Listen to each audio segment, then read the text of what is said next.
Okay, I think we can go ahead and get started, and I'm sure folks might join us along the way, but why not just dive right in? Hi, everybody. My name is Susanna Matthews. I'm an Associate Director of Admission here at Columbia Business School, specifically working on the Deferred Enrollment Program. So again, thank you all so much for being here today. And I am joined by a colleague and then a couple current students as well. So before we go ahead and dive right in, I'll have folks introduce themselves. So Savannah, do you want to start off? Sure. Hi, everyone. My name is Savannah Richardson. I'm an Assistant Director of Admissions at Columbia Business School. I work with Susanna with the Deferred Enrollment Program. So thanks for joining us today. I'll be in the Q&A box. So if you have any questions, I'll be sure to answer them. Awesome. Thanks, Savannah. All right, Julia, do you want to introduce yourself? Yeah, absolutely. Hey, everyone. My name's Julia, and I'm originally from Central New Jersey. I went to Chicago for undergrad, and prior to Columbia, I was working in real estate and mortgage-backed securities, and now I'm here. I'm a first-year student here at Columbia. And I'll jump in next. Hi, everyone. I'm Ina. I'm born and raised in New York, did a Cornell undergrad. Before coming to CBS, I worked in first in consulting and then Talkspace, health tech, doing strategy work. And now I'm a second year, so I'm graduating in May. Yeah. Awesome. Thank you both so much for being here today. So as Savannah discussed, she'll be in the chat, the Q&A box. So as questions come up, please feel free to go ahead and type them in there. We will do a formal Q&A at the end of the presentation, but if things come to you, go ahead and put them in. Just be aware that some of them we might address verbally at the end. So to kind of give you all a sense of where we're going to start off with kind of just discussing what deferred enrollment is, what it's like at Columbia, and why it might be a good option. And we have some folks here who've experienced that, so they'll kind of be talking about their experience. And then we're really going to dive into CBS, which will be the bulk of our presentation, just because deferred enrollment is just a different avenue on how you're going to end up at CBS, but ultimately you'll have the same experience. So we want to make sure that you have a full picture of what your experience at CBS will be. And then we'll talk about the admission process, and like I said, have time for questions as well. Okay, so to get into a little bit about like what deferred enrollment program, what it is, a deferred enrollment program is a option of how you can apply to business school while you are still in undergrad.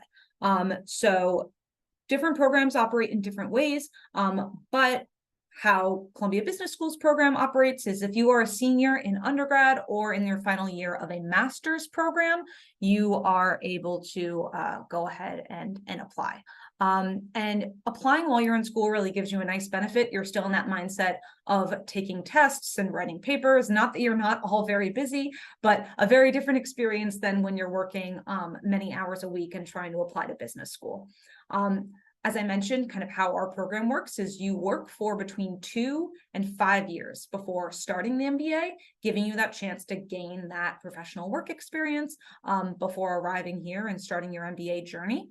And even while you are in your deferral period, you are still engaging with CBS. So we occasionally have in-person events for deferred enrollment program students. When available, we're able to have people on campus for conferences, and then also Savannah and I serve as a touch point for people throughout their deferral period to kind of be able to talk about their plans for MBA, provide guidance and things like that.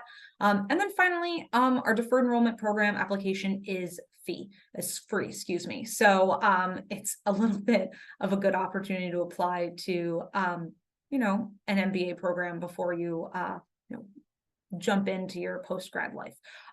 And I just want to turn it over to our panelists and get a sense of why you ended up applying for deferred enrollment. How did that end up on your radar, and kind of what made you want to do that?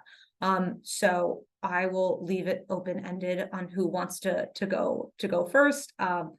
but it looks like Ina has unmuted. Yeah, I'm happy to jump in here. So I think for me, I knew for career trajectory wise, I knew where I wanted to end up one day. And I kind of looked around and I saw that everybody at that level had an MBA. So I knew for me that to get where I wanted to go in my career, I was going to have to get an MBA at some point. And for many of the reasons you talked about, Susanna, I actually decided to apply. I figured I could take the GMAT now, and even if I didn't get in anywhere, it lasts up to 5 years. So it'd be nice to study now and have that under my belt. And luckily, I did get in, so I didn't have to take that GMAT much further. But yeah, I was really excited about this program. I think I actually applied the first year that Columbia had the DEP program opened up, and I was really excited about that because obviously I'm New York based. I really believe that Columbia, New York City, is like the center of business, and so I was really excited for that opportunity. So that's kind of my why DEP. And before you mute again, remind me, how many years did you defer before you came to CBS? Yeah, so I deferred 3 years. So right in that middle. Awesome. Very cool. Awesome. Julia, is there anything that you wanted to add in terms of your own experience? Yeah, I would say like similar to Ina, like figured I had kind of some time senior year to take the test and kind of start on early on those applications. And I don't think I necessarily knew exactly what I wanted to do yet, but I knew that like an MBA was a great way to just kind of develop like leadership skills and business skills that I didn't necessarily get as an undergrad. And so I knew that that was something that I like eventually wanted to do to be able to kind of develop that skill set. And the options that I was considering in terms of long-term goals also kind of saw most of them had MBAs as well. So definitely felt like that was going to be a necessary touch point in my career at some point. So sort of similar story there as well. And you deferred for 3 years? I deferred for 2 years. Yes, the minimum. Yes. Very cool. The reason why I ask is because that's a question I get frequently in terms of when people are deciding what they want to be doing, or when they're just interested in the program from the get-go, they always want to hear what people tend to end up choosing. And I think yeah, we see kind of a mix, but usually in that 3-4 year range, but we do see plenty of people want to come to CBS after 2 years as well. So kind of open-ended on kind of a choose your own adventure sort of setting. And you both touched upon this a little bit previously about why you wanted an MBA and why you thought this would be the right degree for you. But I do want to be able to highlight kind of the different options and different things that you can gain from having an MBA. And I think something that we're seeing nowadays is people from all sorts of different academic and professional backgrounds wanting to come to CBS to get an MBA, just because it's a very flexible degree in terms of how you're ultimately able to implement it in whatever your chosen field may be. So there are definitely skills that you all have learned in undergrad, maybe based on classes you take or what your major was, or maybe internships you may have had. But I think one of the reasons that people decide to have an MBA is to fill in gaps in their knowledge.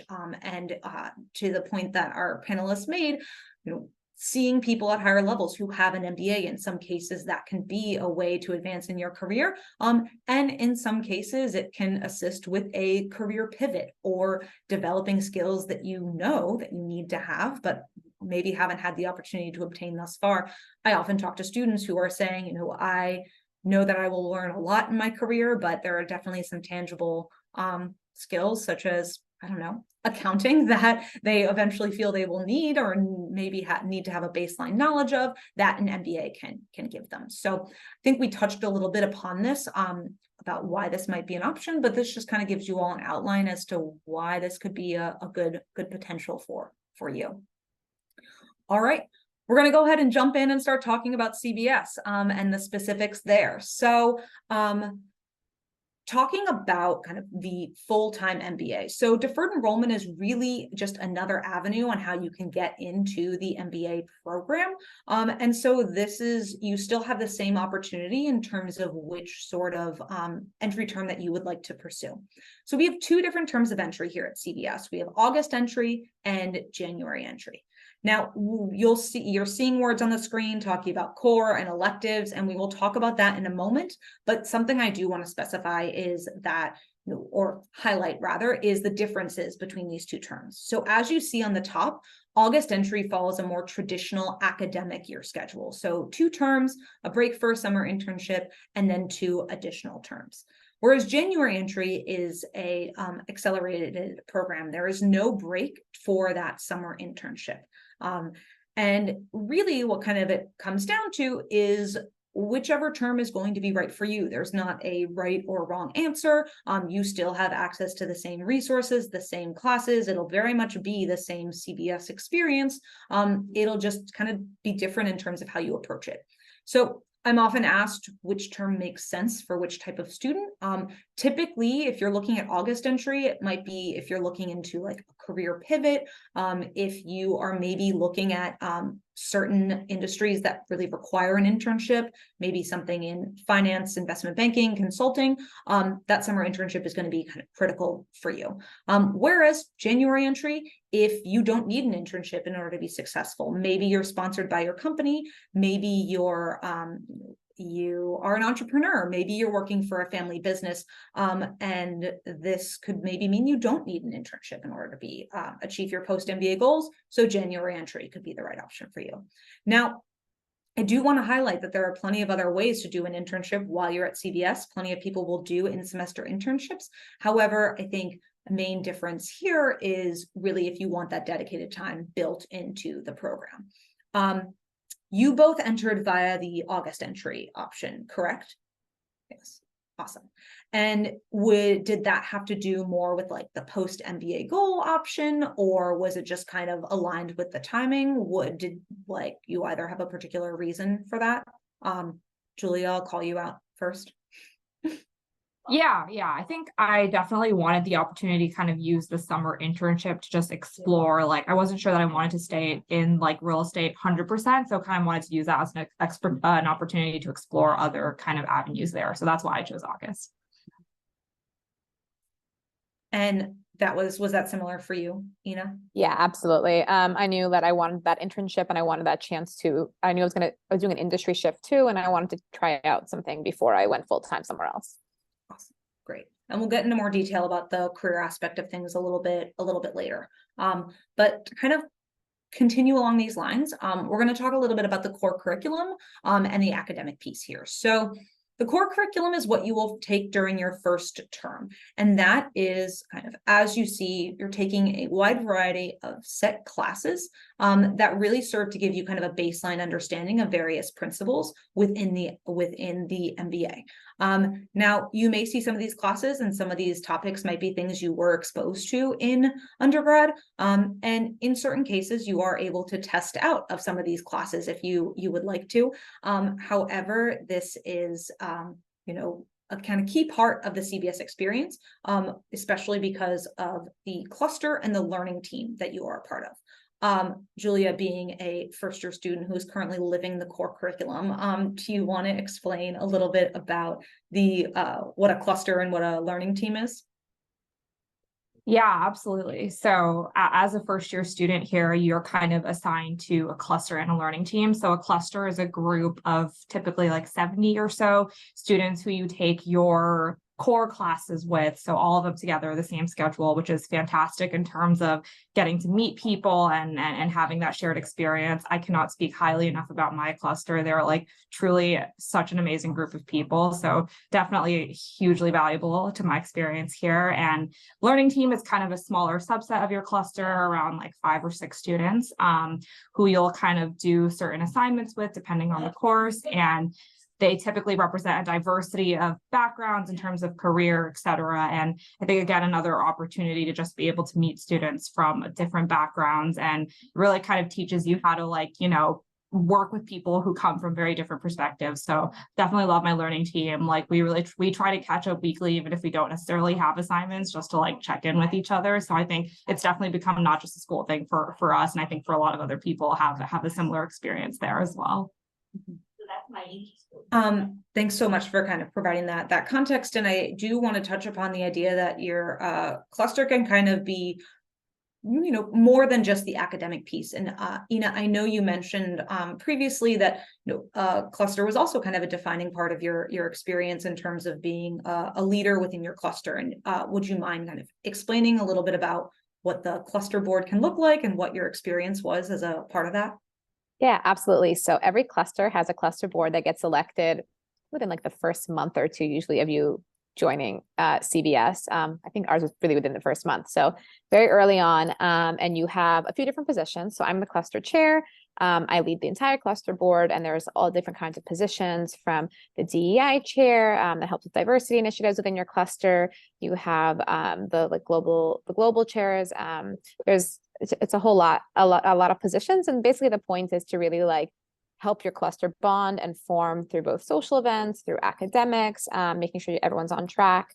And so I really enjoyed that piece of it. I think if you have a really strong board, you can create a really strong cluster, and then that lasts through your second year. So I'm obviously in my second year right now, and I would say that our cluster is still very strong. Almost all of my best friends at CBS are within my cluster. We do try to have a social event of some sort and see each other at least once a month. And so we're really grateful for that aspect, for sure, both on the academic and social side. Awesome. Thanks so much for providing that additional context, because I think sometimes people think that after your first year, the cluster kind of like fades into the background, but clearly not. And clearly that is like can be a like defining part of the experience at CBS. And I think also an important thing that you're touching upon is the idea of like leadership opportunities even within like your first year, and finding ways to get involved, which we'll talk about the extracurricular piece a little bit later, but something that it's always important to touch upon, because I always feel like sometimes people are ready to jump right in and start leading things at CBS. Now, as we saw on the we'll touch upon a little bit of like faculty, and then we'll also move on to the elective period. But I think definitely one of the benefits of our location in New York, aside from New York being an incredible city, is just the access to different types of educators that we have. So we do have a set amount of tenure track faculty here at CBS. Some of whom are featured here, and some of who are let's say like established favorites in the academic experience. But we also have access to plenty of adjunct professors, in terms of these are real life practitioners who are spending their days working in a particular field, and then coming up to CBS and then being able to kind of teach in that reality as well, and really being able to share their day-to-day experience in the context of academics. And that certainly speaks to the, as I mentioned, benefit of being in New York, and then overall just giving you a snapshot of what a CBS academic experience can be like. Now, I realize that it can be hard to pick favorites, but do either of you have either favorite professor or maybe like favorite experience that you've had so far? Please. I can jump right in. I have been fortunate enough to have Dan Wong as my professor for tech strategy right now, and he is a phenomenal professor. I will say I've learned so much in that class. It's also the first time that this class became a full semester class. It used to be a half semester class. So we get blessed with him for an extra half semester. And he's so great. He's so dynamic. He's so passionate about what he teaches. He really loves to learn from the students as well. And I think just all the hallmarks of a great professor. So 100% recommend, if you can, taking a class with him. And I will also a shout out to Tajik, who's also, I think, a staple of the Columbia professor community, who teaches organizational change and bridging the American divide. Both really, really interesting classes. So I have had the pleasure of watching them both give mock lecture, and I even though it was a mock lecture situation, definitely echo the enthusiasm and very student-centered approach that they both have. So definitely. Julia, I know you're still kind of in the course, so maybe haven't had the total elective period or haven't entered into the elective period yet. But is there anything that we may have missed here that you might want to add? No, I think professors in the Corps have been amazing. And one professor I'm super excited to be taking a course with, hopefully next semester, fingers crossed, is Ellen Carr. She's an amazing professor with the Investing Center, and she has a ton of real world experience, and she worked at like a majority women owned fund before as well, which I think is amazing because definitely like an underrepresented minority in that field sometimes. So I'm very excited to hopefully be able to take one of her classes next semester. Awesome. Well, yes, fingers crossed that all works out. And that actually is an excellent segue into kind of our next conversation and talking a little bit about the elective period. So as you saw when we were talking about what the structure of the academic piece is, the elective period is a majority of your time at CBS. Your required curriculum is mostly in your first term, and you're taking one required class in your second term. But after that, you are really kind of in the midst of your elective period. So this is just a small snapshot of the electives that are available at CBS. I recently learned that around 40% of our electives were developed in the past 5 years. So there is very much an effort to try to make sure we're staying current. The business world is always changing across different industries. And so we want to make sure that we're providing our students with the, as many opportunities as we can to be able to kind of, see what sort of changes are happening and to be able to take advantage of those academic opportunities as well.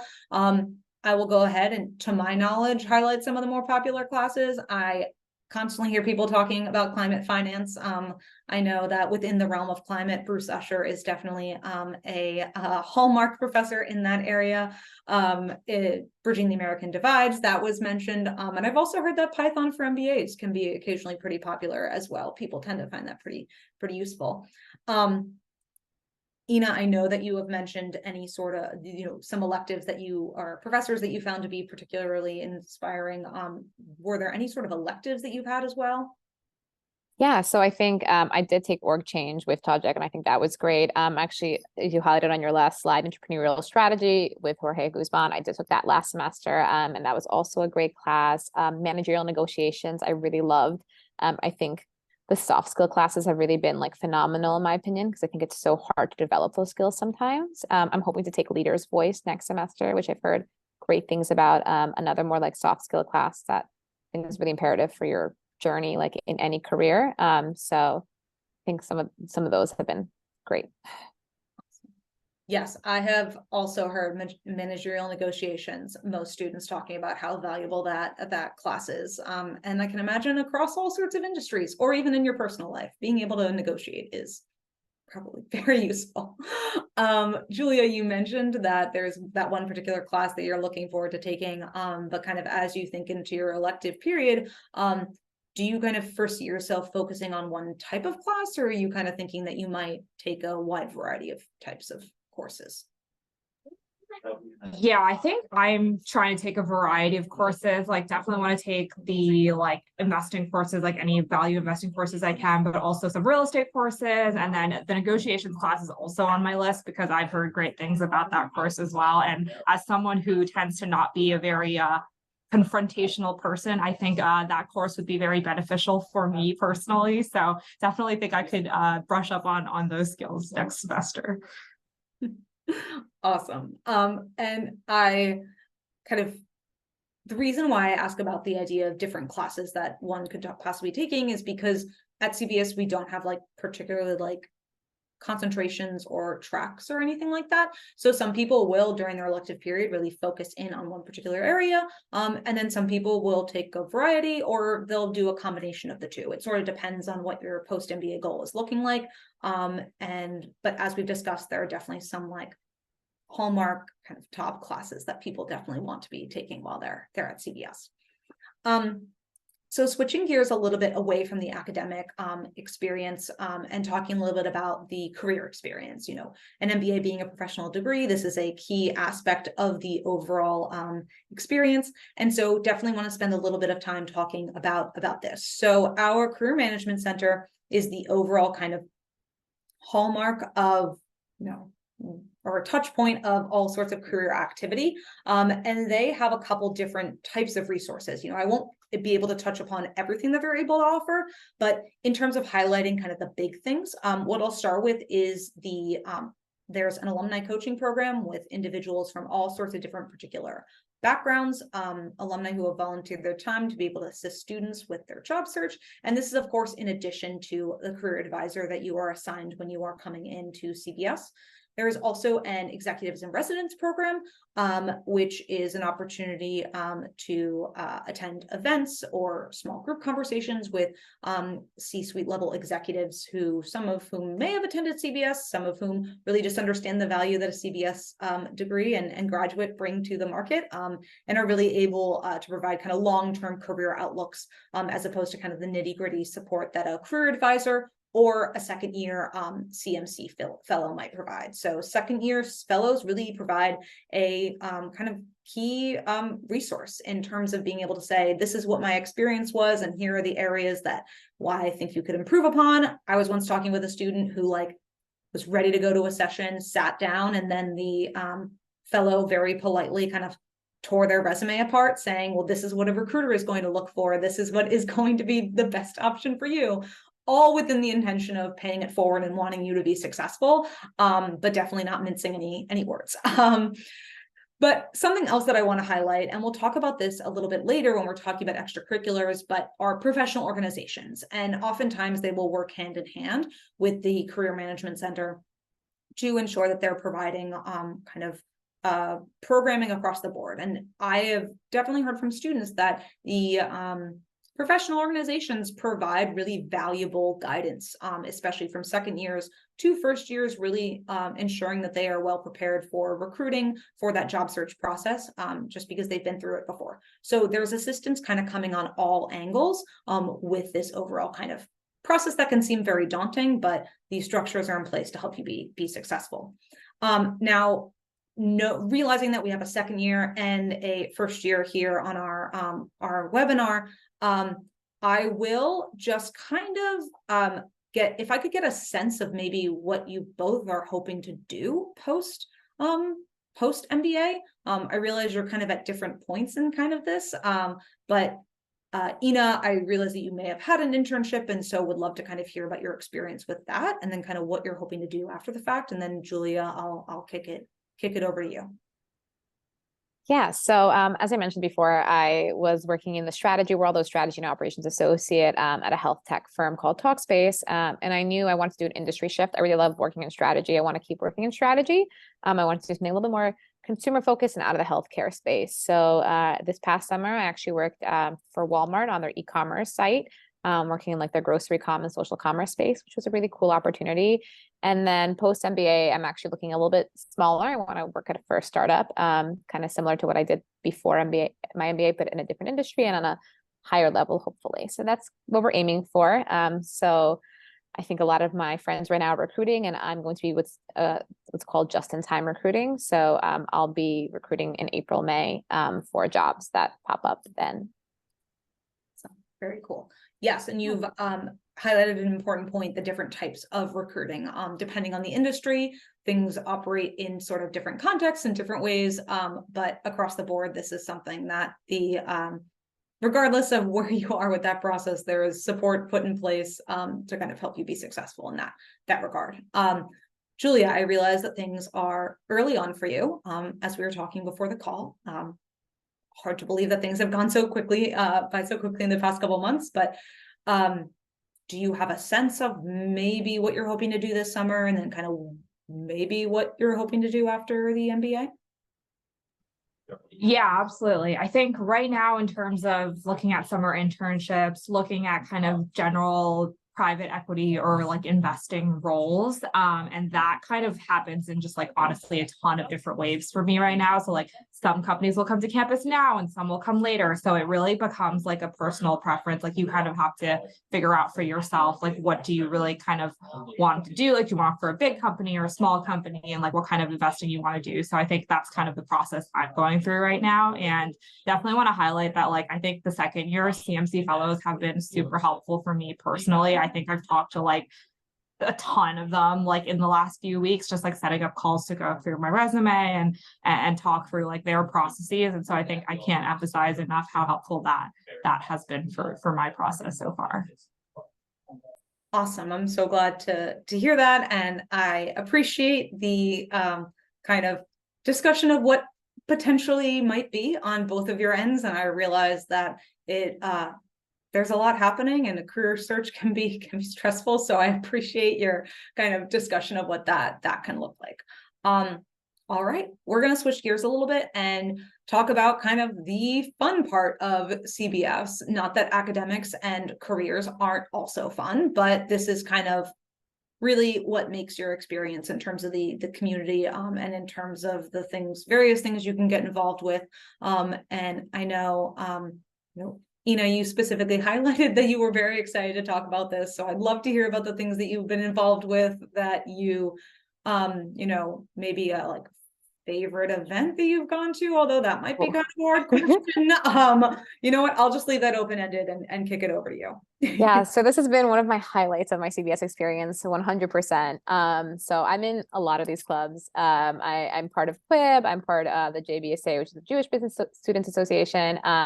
But I want to, and obviously I'm part of Hermes Society. My favorite club has got to be Follies. For those of you that don't know, Follies, it's basically like a performance group. We make like SNL type skits and music video parodies of business school. So we just make fun of each other and business school in general, and kind of things that everyone experiences at business school as both the first and second year. And then we put on a show at the end of every semester where we debut these videos, and we also have like live interstitials. And it's a lot of fun. Pretty much the entire CBS community comes out. We have almost sold out shows, and it's just such a fun experience. My closest friends at CBS are part of Follies. I love professional clubs and I think they're great, but I actually think you can form really, really strong and sometimes even stronger bonds at a club that's more of like a Follies, because you're just having so much fun together. And then all of a sudden you're like, oh wait, these people are like doing amazing things in their career too. And I forgot because we were so busy like filming like a stupid skit of some sort. And it's been really great. It's something that like, it's the highlight of my week every week. I really love it. I'm the VP of finance there right now. And it's my favorite thing to do. And we also have a pop rock cover band that I'm the lead singer for called Geranimal. And we get to perform at CBS events as well. And that's a really fun part of my CBS experience too. So you kind of get to do your college experience a little bit over again, where you get to do the really fun things that you may not get a chance to do in the real world outside of, of school environment. So I love it. And I will say that CBS has the original and the best Follies. So if that helps make your decision any clearer, it's CBS. As someone who has attended a Follies show, I went to the spring show, I can honestly say that they, it's not just, it was a really fun time. So awesome. And I will be looking out for you when I maybe go to the show at the end of this semester. December 1st, be there. Awesome. Thank you. And Julia, when you are not attending webinars and doing all your career and schoolwork, what are you doing at CBS?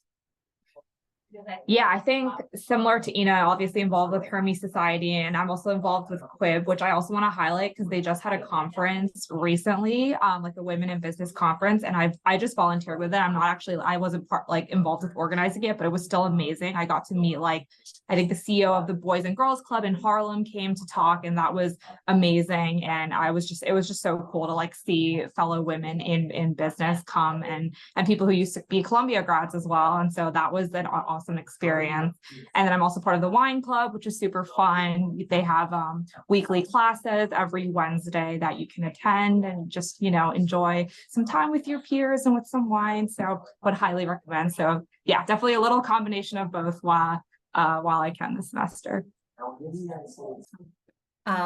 I certainly you've touched upon kind of a good aspect here of also the ways in which CBS is connected with the the broader kind of community around us, and the ways that there can be partnerships between what's happened at CBS and people who are and groups who are in the broader New York area as well. Amazing. And I realized I didn't highlight this at the top of our webinar, but our Hermes Society is a collection of current students who volunteer with the admission office to join us on webinars such as this one, attend sometimes our in-person events. And at the end, when we turn it over to Q&A, I will put a link in the chat box to our Contact a Student page where you'd be able to sort by pre-MBA industry, post-MBA industry, and connect with folks who have goals that might be similar to yours. Okay. I'm going to give our two panelists a break for a moment before I come back and hit them with one final question before we open it up to Q&A. So we're going to talk a little bit about the admissions process at this point. So we talked about this at the beginning of the webinar, who is eligible for the CBS Deferred Enrollment Program. Eligibility can look like different things at different institutions. So I encourage you as you're doing your research to make sure that when you apply, you are in fact eligible for deferred enrollment at that respective institution. And now we're going to talk a little bit about our application requirements. So it's important to highlight that the deferred enrollment program application is different than the MBA application. We're not evaluating you on the same criteria. People who apply to the MBA program are a few years out of school, they have a few years of work experience. When you are applying, you're still in school. So it would be very unfair to kind of compare you all in the same way. And so you're filling out it's a different application process in terms of what we're asking for. So your online application form will include information about what you're studying, any sort of work experience you may have had in terms of internships. It could be research, it could be community work you've done, talking about extracurriculars, and just kind of giving us a little baseline understanding of what you've accomplished and what you've done so far. We will ask for an unofficial transcript and also unofficial test scores. We do not have a preference in terms of which test you take. So it's really kind of up to you in terms of which area you'd like to go into with that. But we will accept unofficial scores. We accept the GRE, GMAT, and executive assessment. And as the GMAT is now changing how they operate, we accept the GMAT focus as well. So lots of different options. Again, no preference. If I had $1 for every time I said we have no preference, I would have a fair amount of dollars, but truly we have no preference whatsoever. We'll ask for a current resume, typically 1 page, and this can be a great place to kind of supplement any sort of information you may have wanted to include on your application, but didn't have the space to. So that can be a good spot as well. And we'll ask for 1 letter of recommendation. It can be either from someone in your professional life, someone in your academic life. It's totally up to you. We don't have a preference. Really, it's up to you on how you want to handle that. And then we will ask for 2 short answer questions. So our short answer questions actually changed. So this is a little bit different from what you've asked in previous years. But the first question is really going to be about kind of why you think you need an MBA to achieve your long-term goals, and why CBS. We really want to get a sense of why this particular degree and why us. And this is a great place to be able to highlight why, what your plans potentially are, or and why you want to do this here.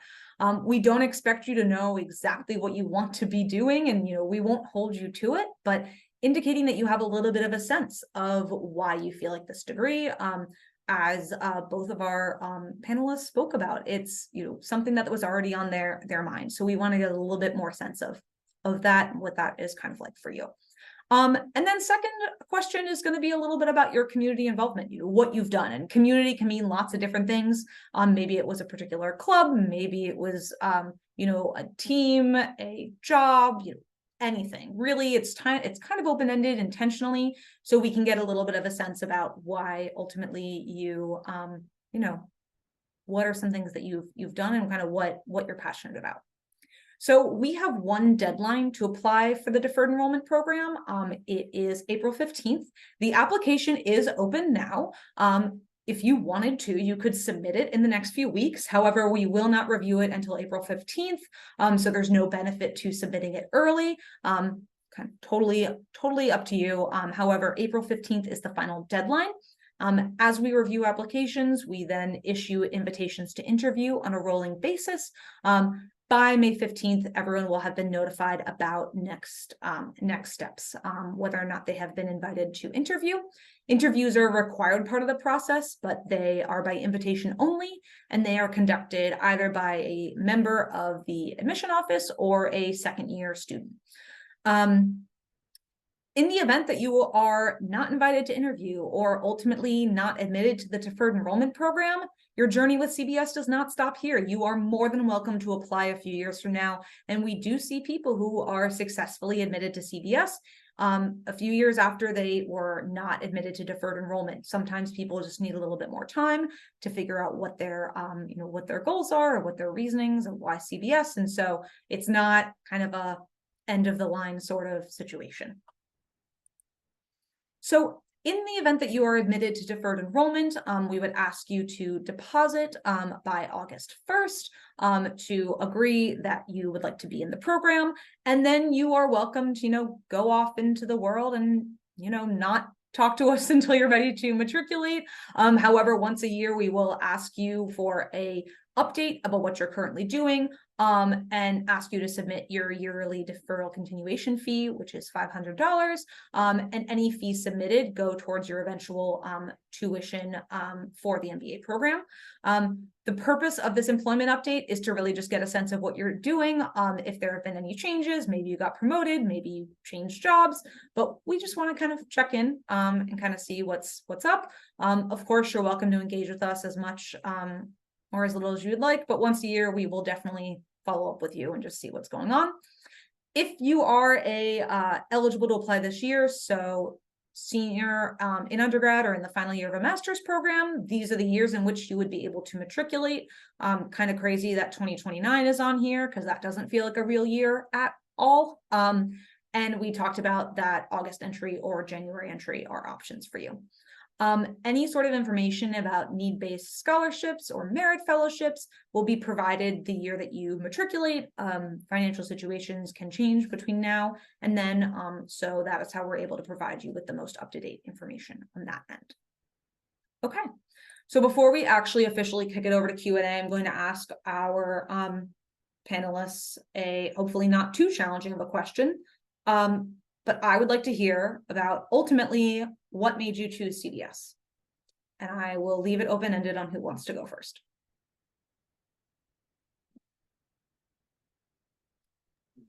I can go first. I think for me, first CBS being in New York City, I think that for me was a huge drawing factor. The fact that you can access the network in New York, you can literally go visit companies, go visit people. I think that's awesome.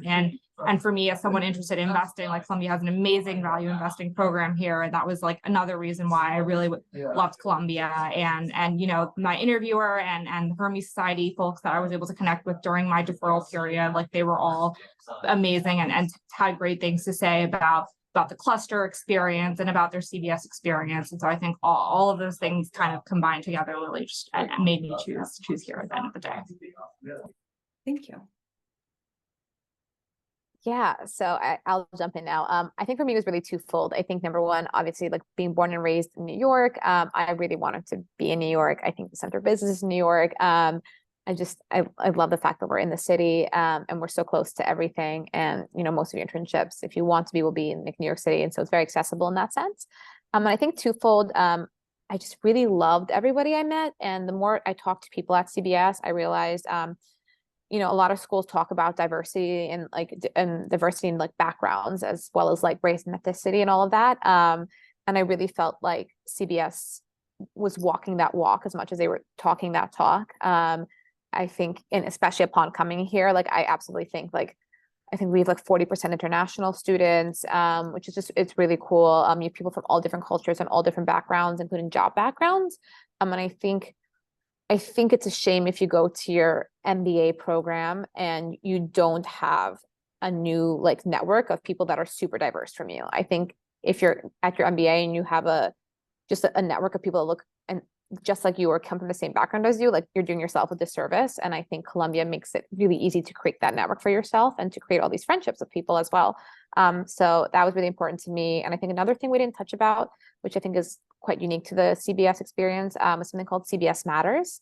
And so that's basically like within your cluster, and you can invite out people from outside your cluster, but you get the opportunity to talk about really like your background and like why you came to CBS and all the things that have maybe transpired in your life that have brought you to CBS. So it can be as lighthearted or, you know, as not lighthearted as you want it to be. I think we've had a lot of very serious CBS matters. And it's just a really interesting way of learning about individuals and your classmates in like a 30-minute setting. You'll learn more about people that you probably wouldn't know for like several years unless you like are really close with some people, right? Like you get to hear about kind of what has happened to them in their lives and not just career-wise, but like personally. And I think that's really, really moving. And I think that was a really unique hallmark of CBS.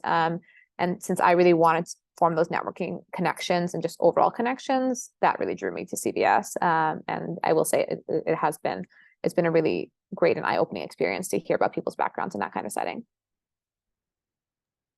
Awesome. Thank you for highlighting CBS Matters. It's definitely, I think, a key part of the CBS experience. And so that's, appreciate you bringing that up. And thank you to both of you for answering a question that I don't think I told you that I would ask. So I appreciate that. All right, so we are going to, I'm going to go ahead and put this contact us page up. I am also going to, because I rumored that I would do this, put in the, I'm going to locate our contact a student page, and then I can go ahead and put that into the chat box so people are able to access that as well. So in the event that so we're able to kind of all see each other, I'm going to stop sharing. And Savannah, I believe we have some questions. What's going on? Yeah, amazing. So one question is specifically for Ina and Julia. Ina, I know that you mentioned that you're from New York, so this might not be as applicable to you, Lord, if I can finish that sentence. Someone was wondering, given that New York plays a big role in the CBS experience, what is something that surprised you about New York in a good way?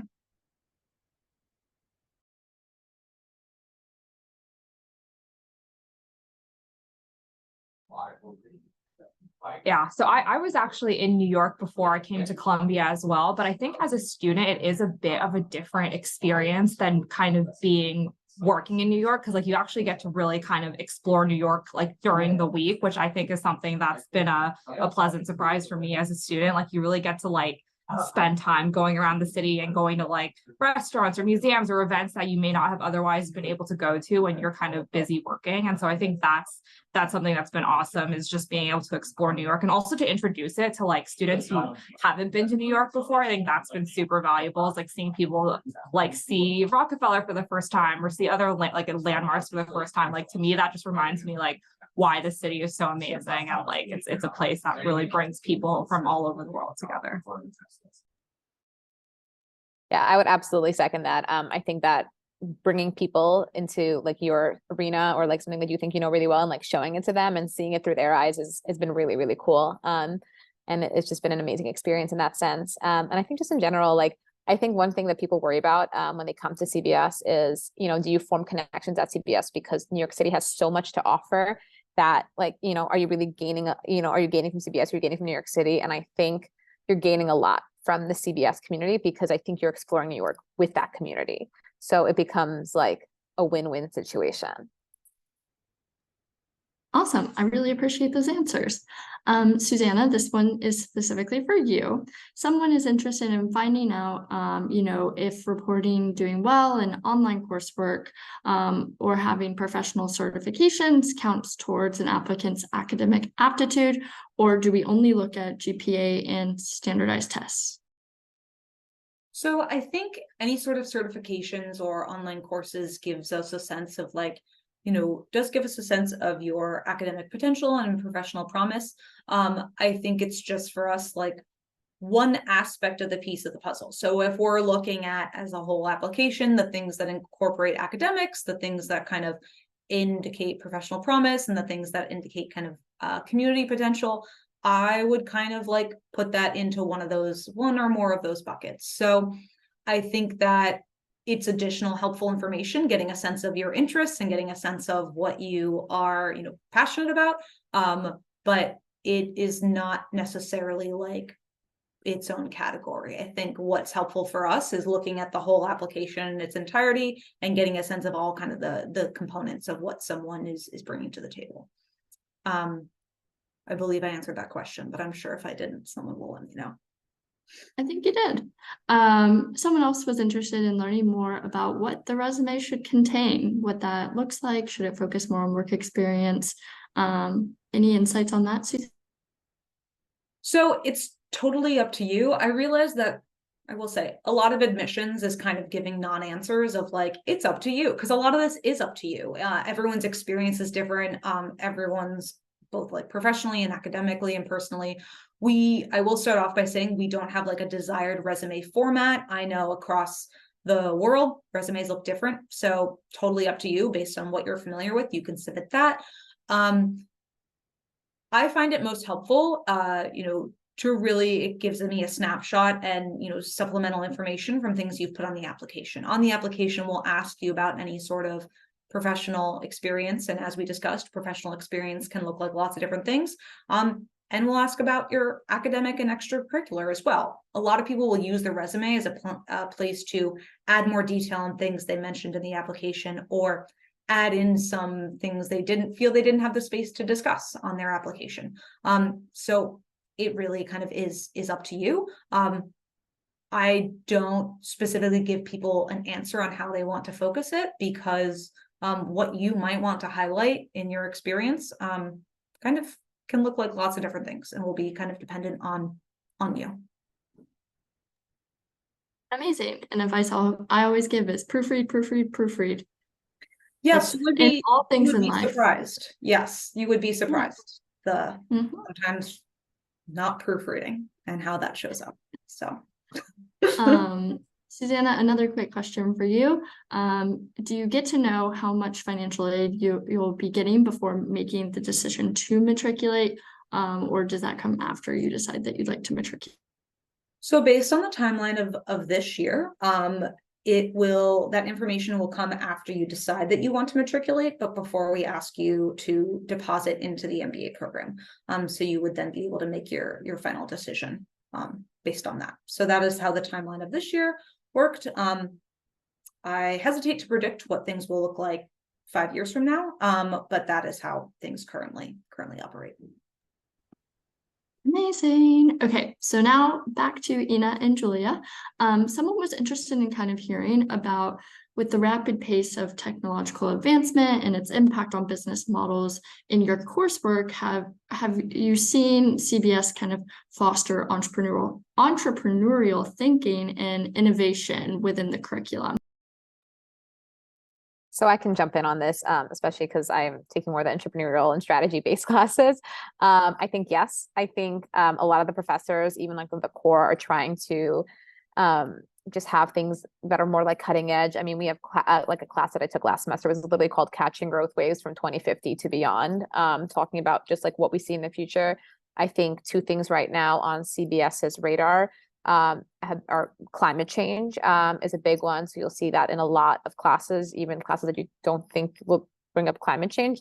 You'll talk about like the climate and how that could impact the future of business. And I think AI is a really hot topic that I have talked about in I think every single class since last semester has some form of AI, whether it's just one class focused on it or like in tech strategy right now, like the second half of the semester is focused solely on AI and AI innovation. So I think CBS definitely tries to be on that cutting edge side and trying to predict future trends and help us as business leaders figure out like how we can either utilize new technologies in like entrepreneurial ways or, or be on the lookout or be on the ready. Amazing. Thank you. Susanna, we're going back to you.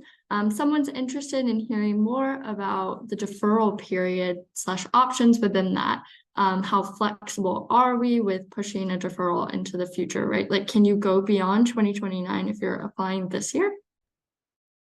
So the parameters of our program is a deferral between 2 and 5 years. So no, you could not go beyond the 5 years in your deferral period. However, it's kind of up to you on when you decide to come. We do see people this year for folks who entered in 2019, this is their final 5 years, and we have plenty of people who waited the full 5 years and who are coming this year just because that's the direction that their career took. During your deferral period, the kind of expectation is that you are working full-time in a job that is preparing you to attend business school.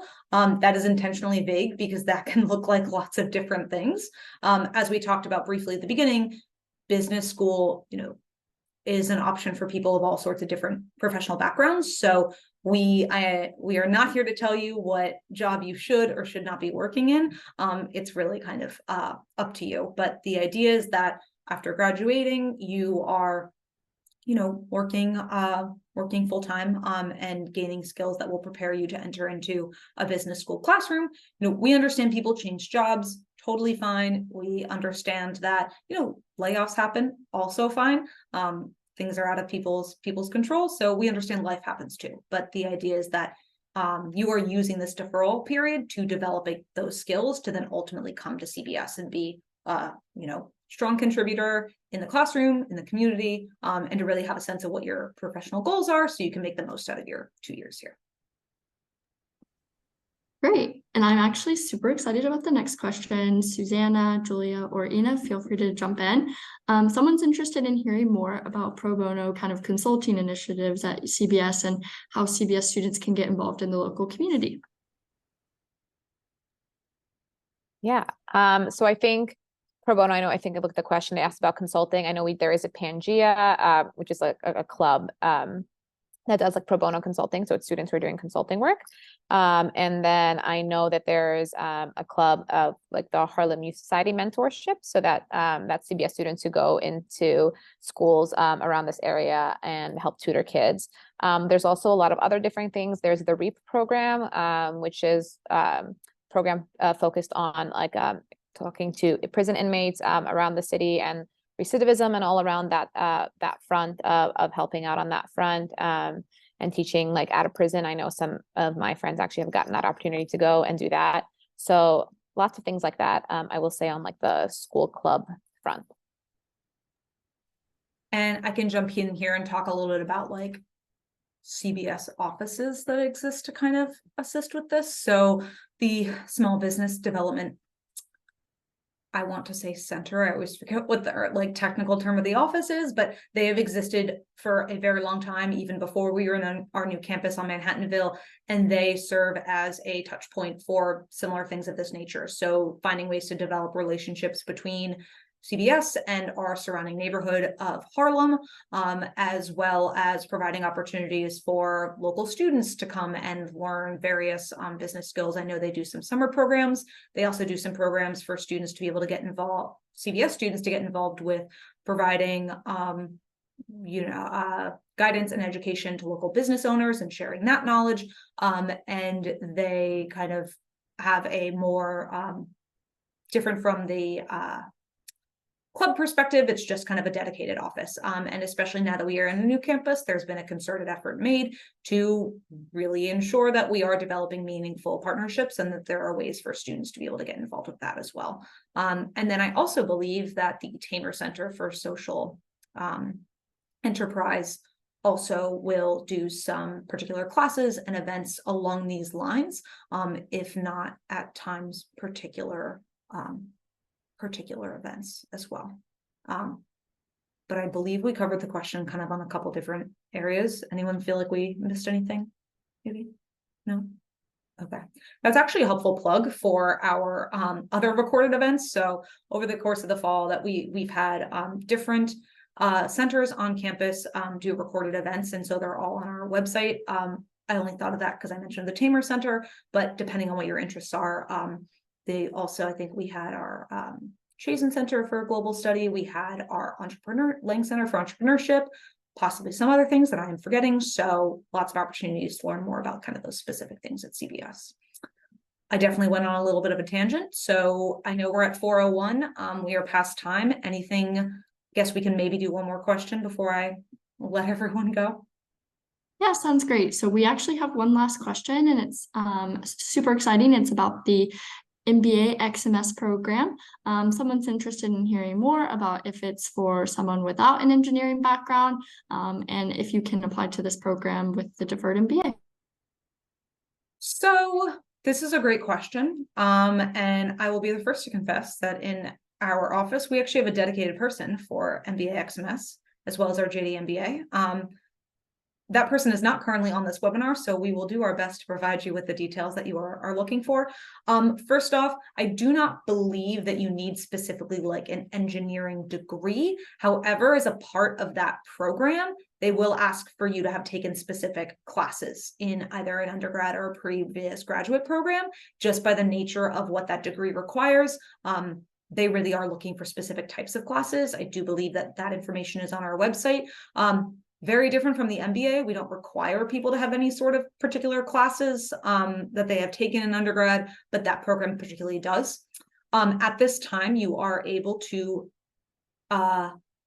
enter that program via the Deferred Enrollment program. However, the nuance there is when you are admitted to the Deferred Enrollment program, you are just admitted to CBS. The MBA XMS program is a joint degree between the School of Engineering and between the business school. So as a result of it being a joint degree, there are two different, there are two admissions committees kind of combined in one from both schools. So they make that decision together. So students would have to reapply. So you are admitted to CBS, but for that program, you would have to apply in order to be considered. I actually feel like I provided a fair amount of information for not being the dedicated person, but our email is in the chat, and I believe I successfully chatted it to everyone. So further details on that, we'd be happy to provide that context. But I will say, we are past time that that this webinar was supposed to be scheduled for. I know our students on the call are very busy. I know you are all very busy, people who attended this webinar. So I want to thank you all for taking the time to join us. Thank you to Julia and Ina for taking the time. Please feel free to reach out to us with any additional questions. And I hope everybody has a great day. Thanks, everyone.